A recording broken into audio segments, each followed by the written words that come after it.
back to Typecast Heroes, where we believe typology can save the world. I'm Jessie Miller. And I'm Amanda Fulbelson, and today we are going to discuss the type ESTJ. So just as a reminder, these videos are a teaser to our 16-episode podcast series that will be released sometime in 2020, and such a weird year. Anyways, so it is like I said, just a teaser. We have accepted, I guess, this massive project. So if you haven't learned anything about the project or what Typecast Heroes is or why we are doing what we're doing, please go watch the very first episode that we filmed. Welcome to Typecast Heroes. And we also have a project update titled Project Update on YouTube. So go watch both of those for some background. If you are familiar with our project, then you know that we are looking for more people to interview. So if you or any of your loved ones or your friends or literally anyone you know haven't interviewed already, please send everyone our way and we'd be so appreciative.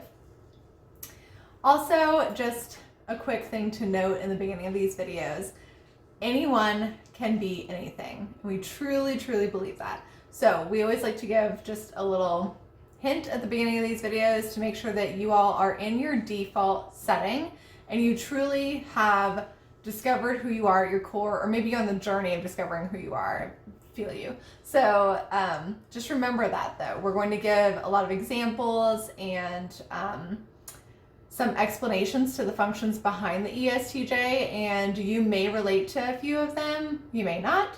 But don't assume that just because you relate to a thing here or there that you are automatically an ESTJ. It is super important to know who you are and to do some research for yourself on these functions. So with all of that in mind, there are other resources on our channel as well. So we are going to be talking about the cognitive function stack of the ESTJ. So if you want to know what a cognitive function stack is, there's a video on that. If you want to know more in depth about each of these cognitive functions, there are videos on that as well. And then we also have a playlist that is kind of an on-ramp onto MBTI. So you just took the test, you got the result ESTJ, and you want to know what that means. There is a good channel or a good playlist that will go through a lot of the terminology that we'll be discussing. So we have lots of resources if you are brand new to MBTI and you want to know what it can tell you about yourself and others. For the rest of you, let's go ahead and jump into the cognitive stack. So the first function in the cognitive stack is called the hero because this is your leading function. This is the function that we use to have our most confidence in. It is the one that we primarily rely on when we interact with an environment. So for the ESTJ, that is extroverted thinking. Extroverted thinking is very action-oriented. It's very focused on getting all the things done in the most efficient and effective way possible. So ESTJs typically go into an environment and their first thought is, let me get this structured. Let me get this situated. Let me go into a party and let me want to kind of take charge of the events. That's a tendency that ESTJs tend to have. Just because you're an ESTJ, that doesn't mean that you naturally want to do all of those things, but it's like, this is where your mind already starts going, let me get everything organized. So even with relaxing and resting, ESTJs are going to tend to have a plan for those sorts of events because everything they do is filtered through that efficiency mindset. Otherwise, they wouldn't be an ESTJ because your leading function defines a lot of who you are. Mm-hmm. So they like to regulate, enforce, and plan things. So they're probably the people who run all of the things in offices. They're the people they're the moms who have every minute of every day very well planned and for optimal efficiency and effectiveness. Great coordinators. Amazing coordinators. Yeah. That is the extroverted thinking hero. As we mentioned, or as I just mentioned, that ESTJs have extroverted thinking as their primary function, and that is an extroverted orientation. They are focused outward. So according to Carl Jung's psychology, the parent function is the second one, and this is the one that creates balance, responsibility. It makes you a well-rounded human being because extroverted thinking is an extroverted judging function. So to make your ego tend to both orientations, it is an introverted perceiving function, and for the ESTJ, that is introverted sensing. So introverted sensing is a particular perceiving lens that means you run everything that you are currently experiencing through the filter of all the things that you experienced before. So this tends to make the SI user very much aware of what works for them, very much into routines, very much into their own personal comfort levels, because they know already what makes them comfortable. They already know what works and what is the most effective way to do something. So when you combine these two functions of extroverted thinking with introverted sensing, ESTJs are very capable at maintaining and implementing structure into an environment. So we grew up with an ESTJ, and this was something that she was very good at. She could just take charge and remember the way things should be going. Yes. Very much just, it wasn't necessarily creating something new or something out of the box or anything like that. But if loyalty was there, like there was deep loyalty with her. And even to this day, there still is. Like you could go 10 years without talking to her. I literally have. And then pick up, and it's just like that instant connection, and that loyalty with that person is just so intense. Yes, because introverted sensing also tends to have a sense of duty. They know the roles and it's very honor bound, because they know what they need to be doing with their families, with society. They know to uphold these traditions. Sometimes though, because they have a system that works so well, sometimes this can be perceived as closed-mindedness. It's not closed-mindedness, because they already know what's not going to work for them. They already have a good sense, at least, of what's not going to work. And something that they are very good at is reminding the people around them that it's going to be okay, because it was okay in the past. And if it's not broken, don't fix it. Don't touch it. They're very good at making sure that things do not become overly complicated or overly complex. Now, ESTJs are a bridge type. We all are a bridge type, but they are a perceiving bridge type, which means that they have introverted sensing as their second function, but extroverted intuition as their third. So they can use these two things almost equally when they take in information. So extroverted intuition is on an axis with introverted sensing, which means when they interact with an environment, as if they were using extroverted intuition only, they would be not interacting with the environment as it is, but they would be perceiving it for as it could be. So they don't lead with this function. It's in their child position. The child position tends to be a little bit bratty. It tends to be a little bit immature. It can also be incredibly playful and incredibly innocent. So what we tend to see with ESTJs is they will have these really great humor. They'll have a great off-color sort of humor. They can have really great ideas, but what's cool about their extroverted sensing parent function is it kind of pulls them back to reality. It's like they can play with these ideas for a little bit. They can play with these possibilities. They can have these really out-of-the-box concepts, but then when it comes time to go back to reality, it's like introverted sensing is like, nope, let's go back to what we should be doing, what we should be focusing on. And it's a really good balance when they can get into both of these functions. It also creates a little bit of that open-mindedness that we were just saying sometimes can be perceived as they don't have any. They definitely do. Extroverted intuition is known for how open-minded it can be. In the child function, though, it's a little different. But it still gives them that playful, like, they're not just stuck only in their own ways. They're not trying to be bossy or strict or anything like that. They do have the option to kind of, like, play outside of the box and play outside of the norm. Yeah, playful function.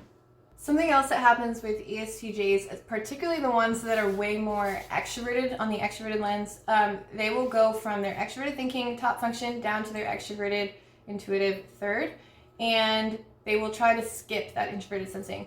So when they spend too much time doing this, and this tends to happen when in times of stress or when they're younger and they haven't developed a function, time can seem not real for them, and that can be incredibly frustrating because they have this big extroverted thinking focus of getting everything done. And so sometimes they will take on way more than they can handle because they are not leaning into their introverted sensing process and reminding themselves that time matters and deadlines matter. So it's like they'll jump between these two things, and it can make things very difficult for them. Sometimes it can make adulting difficult, which is not a behavioral stereotype usually associated with ESTJs, but it does happen because of this tendency that we all have to loop between our first and our third. It can also sometimes make them a little bit suspicious of of new things in a way, because it's like they will be in their extroverted thinking function of let's do all of these actions right now, and then they jump down to their extroverted intuition and they see all of these possibilities, and sometimes they can be really negative possibilities and they're not grounded in reality because extroverted intuition tends to not be grounded in reality. And so introverted sensing pulls them up by the ear and it's like, no, we have to remember that we don't know, or that this has happened before and it was fine, or that we've done this 12,000 times before. So don't start going on these crazy trains right now. Let's stay focused on reality, which is a very good trait to have. And that's why ESTJs, as they get older, tend to be very capable adults, very good family people, very good leaders and bosses and parents and teachers and really all good the parents, honestly. I mean, it again tends to, these are just things that we see. But I have two particular ESTJ moms in mind right now, and they are just really fantastic mothers. Like, I feel like I could be kind of creative and artsy, but I don't structure as well, and I don't adult as well. And so, so I look at them and I'm just kind of really amazed sometimes at what they're able to do for their family, and how they are kind of the ones who sometimes seem to have it all together, like it just looks really good from the outside. That their family's just going well and their careers are going well, and it's just like, what could possibly be wrong, which I'm sure probably puts a lot of pressure on ESTJs sometimes to be seen that way. But a lot of times they do. They have like this, I don't know, just this confidence about them that everything's just everything's good. Everything is easy. Yep. As we know, though, everyone has insecurities or things that they are worried about or concerned about. And so for the ESTJ, their function that does this is their inferior function, the fourth one, that is introverted feeling. So introverted feeling is where we place all of our values, all of our beliefs, everything that causes emotions within us. It's not just emotions, it's anything that we can't necessarily explain why we place value on it. So for an ESTJ, this is a place where they get defensive. If they don't learn to deal with their emotions, they can get mood swings, they can get very, have out of character anger or temper tantrums almost about things, because they kind of have a desire to not deal with those feelings. It can also make them feel attacked if somebody tells them that they are immoral, that they don't have any values or belief systems. Or if they're like emotionless, if they can't show you emotion. It can make them feel very attacked, and so they can lash out about it. And they have to, because the ESTJ has to answer this question of, what does this all mean to me? So particularly as ESTJs get older, we see the same thing with ENTJs, is that they have spent so much time getting things done, getting things accomplished, that they never really take the time to, or they haven't taken the time to say, well, what does this all mean to me? So by the middle of life, you start really wanting to know, what do I value? What do I believe in? And so if you are a young ESTJ watching this, or you know one, you can encourage them to try to decide what do they value, so that they can already be ahead of the game when it comes to making a wise career choice for them. Because if you're 40 and all of a sudden you look around, you're like, why have I been doing what I've been doing for this long? And now what do I want to do? It's kind of like one of those, not necessarily midlife crisis, but kind of. No, and I was going to say, like, this is where we get midlife crisis, because ETJs, Yes. ETJs who have never looked at that value system. I mean, they make all these choices, like who they're going to marry, what their job's going to look like, where they're going to live, and then they get to their 40s and they're just like, oh no. Who am I? Yeah, who am I? And they realize that they've made all of their choices without checking against that value system, and they may find when they start running it that the choices they made did not align with that, and that's You're very backtracking challenging. a lot. And all types encounter some sort of midlife crisis, but that's why you should watch this video, and you should get a jump on it, because you have to make sure that things align with your value. You have to take the time to introspect. So having said that, let's go ahead and kill some stereotypes about the ESTJs. So like Amanda said, there's they seem like they always have it all together. So in reality, nobody has it all together, right? Nope. And so they do have As I mentioned, that extroverted intuition can be really tricky for them sometimes, and particularly if they're going through a stressful time or a time when they're not introspecting enough, it can be really hard for them to adult. And if you are an ESTJ and you know that ESTJs, you know what you should do because Introverted Sensing tells you you should be able to do all of these adulting things. What is wrong with you? Go ahead and do them. That can be really, really challenging. That extroverted intuitive child can also give them a great sense of humor. So one of the stereotypes I see about ESTJs is that they're really boring, and that they're just way too serious, but they can be really funny when they want to be. They can It's be like really a dry clever. humor. Yeah, they can be really clever. They can be really charming if they want to be. So they don't have to be limited to that extroverted thinking of robotic type of tendency. Another stereotype I hear, and I hear this a lot in the MBTI community, is that the world was built for ESTJs, so they just have it so much easier than the rest of us, and that's just inaccurate as well. Life is challenging for everybody for different reasons. And so ESTJs, even in the education system that was supposedly built by ESTJs, from what everybody tells me, I don't know how true that is, they themselves do see problems in the system. They see problems in bureaucracies and governments, and they have problems in their daily lives just like the rest of us. So give them a little bit of grace when you encounter them, and know that they are human as well. And they need support just like everybody else, even if it doesn't look like your support.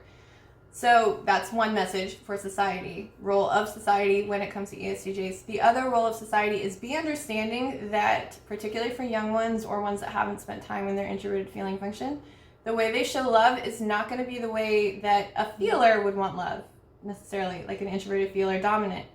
So they are action oriented. So the way an ESTJ shows you that they love you is by doing things for you. And if you want to have those lovey-dovey conversations, it is challenging for them. And so you have to understand that they struggle with verbalizing those things, and you have to be patient. Like, you have to, you do not get to define the way somebody else loves you. And if that's the way that they show it, you should be accepting of it and stop giving them a hard time for it. And that might not look like doing the dishes for you or cleaning the house or something. It might, but it also might not. It might look like they are handling the business of their family. Maybe they are the ones who cover all the bills and they've taken that stress off of you.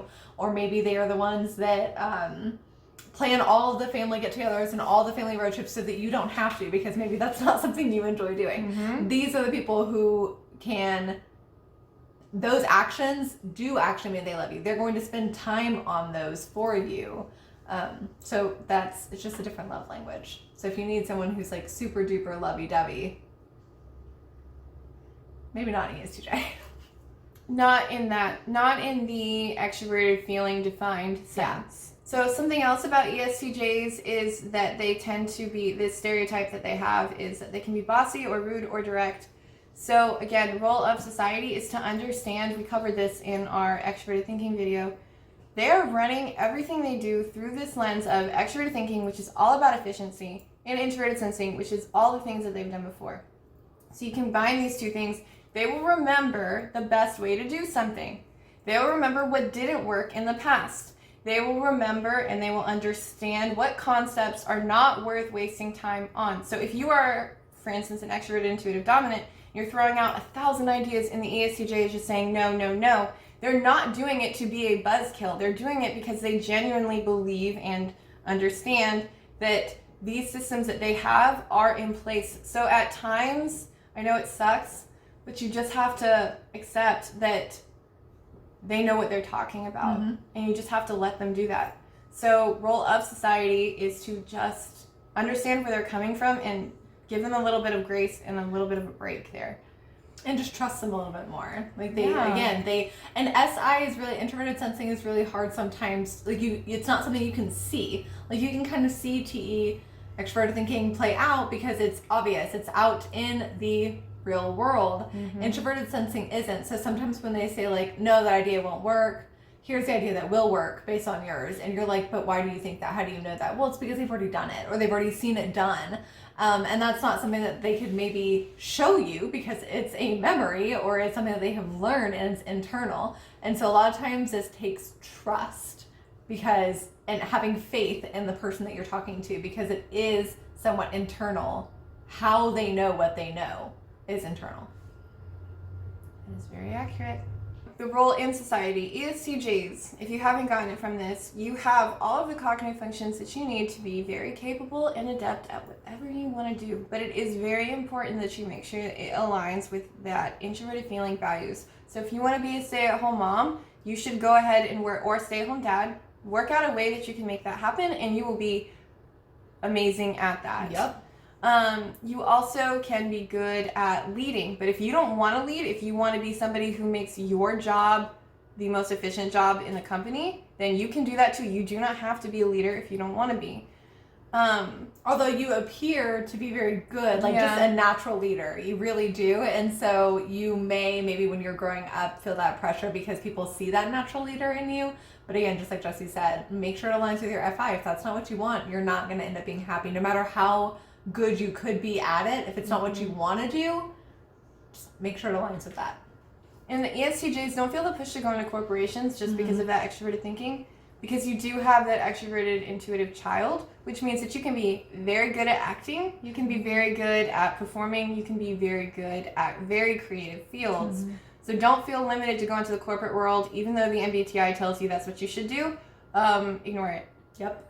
Do what aligns with your values, and then go out and figure out the most efficient and effective way to do it, and throw in some of that extroverted intuitive child, and base everything off of your past experiences, and you'll be golden. Let's gather around the type fire and sing our type fire song. Our MBTITYPOLOGY song. And if you feel uncomfortable, then know there's nothing wrong.